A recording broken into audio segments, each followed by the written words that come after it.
Hello learners, welcome to ThinkGuild YouTube channel. Learners, इस video के अंदर हम बात करने वाले हैं कि अल्फ़ाबेटिक प्रिंसिपल की टीचिंग की अगर हम बात कर रहे हैं, जब हम अल्फ़ाबेटिक प्रिंसिपल टीच करते हैं बच्चों को, तो उसमें स्टूडेंट्स जो है वो किन चैलेंजेस को मोस्टली जो है वो फेस करते हैं। मोस्ट कॉमन चैलेंजेस कौन से होते हैं अल्फ़ाबेटिक प्रिंसिपल टीच करते वक्त। सो चलिए देखते हैं वन बाय वन पॉइंट्स के फॉर्म में। सबसे पहली चीज यहाँ पे कि ये है कि confusing similar letters. Alphabetic principle सिखाते वक्त एक ये चैलेंज होता है कि बच्चे जो है वो सिमिलर फॉर्म ऑफ लेटर्स जो है kind of similar form of letters जो है उनके अंदर कंफ्यूज हो जाते हैं, जैसे बी और डी और पी और क्यू आ गया। सो इसके अंदर बच्चे अक्सर कंफ्यूज हो जाते हैं। सो इससे क्या होता है कि बच्चों की जो लेटर साउंड कनेक्शंस है उसकी अंडरस्टैंडिंग जो है वो लिमिट हो जाती है। सो एक ये चैलेंज है कि सिमिलर लेटर्स जो है उसको समझने में बच्चों को प्रॉब्लम आती है। दूसरा ये है कि सेकंड पॉइंट यहाँ पे है हेयरिंग सटल साउंड डिफरेंसेस। ठीक है, अब अगर हम हेयरिंग की बात करते हैं तो हेयरिंग के अंदर क्या है, जैसे कुछ साउंड्स जो है वो बिल्कुल जो है वो similar kind of similar show नहीं में सुनने में ऐसा लगता है कि काइंड ऑफ सिमिलर साउंड है। ठीक है, हम एक साउंड बोल रहे होते हैं और हमें सुनाई कोई दूसरा साउंड देता है। जैसे मैं अगर बात करूं डी बी, ठीक है, वो कहीं ना कहीं किसी न किसी जगह पे कभी ऐसा फील हो जाता है कि डी को हमने बी बोल दिया या बी को डी बोल दिया, या बी और जी की बात करते हैं या डी और जी की बात करते हैं, तो कहीं ना कहीं थोड़ा बहुत कंफ्यूजन हो जाता है। फॉर एग्जाम्पल मैं बोल रहा हूँ डी और बच्चे जो है उनको सुनाई दे रहा है जी। सो इस तरह की चीजें जो है वो साउंड डिफरेंसेस जो है वो भी एक फॉर्म ऑफ चैलेंज है जो स्टूडेंट्स फेस करते हैं अल्फाबेटिक प्रिंसिपल सीखते वक्त।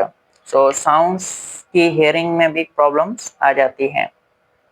उसके बाद point number 3, memorising irregular spelling. Irregular spelling कैसे हैं, जैसे कि कोई स्पेसिफिक पैटर्न्स जो है वो फॉलो नहीं करे होते, वही सिंगल वर्ड्स हैं। जैसे वाज वर्ड है, वाज के फॉर्म का कोई दूसरा वर्ड है नहीं, पैटर्न कोई है नहीं। जैसे आप ए एस अगर ऐड करते हैं, A A S, B A S, C A S, सारे आप ऐड करते जाएं, वाज वाली प्रोनाउंसिएशन इस पूरी सीक्वेंस में कहीं नहीं बननी, तो ये एक इरेगुलर स्पेलिंग है। सो इरेगुलर स्पेलिंग जो है इनको मेमोराइज करना स्पेलिंग्स को, ये भी एक बच्चों के लिए चैलेंज आ जाता है। उसके बाद है जी applying sounds in new context.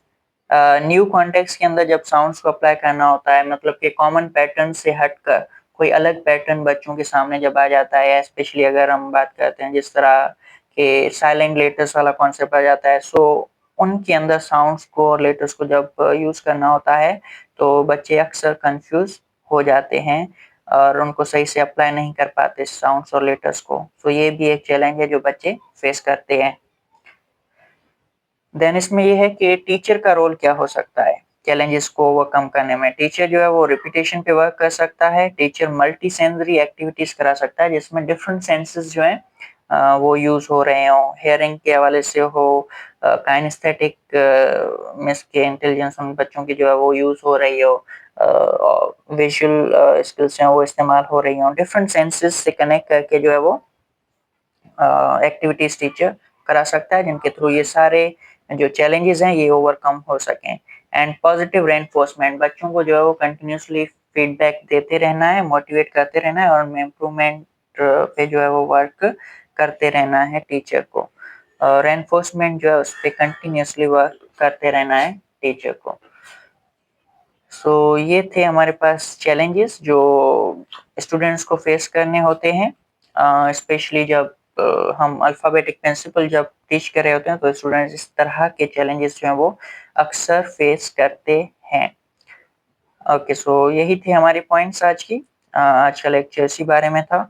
इस वीडियो के लिए इतना ही।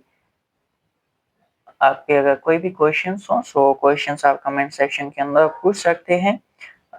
Thank you.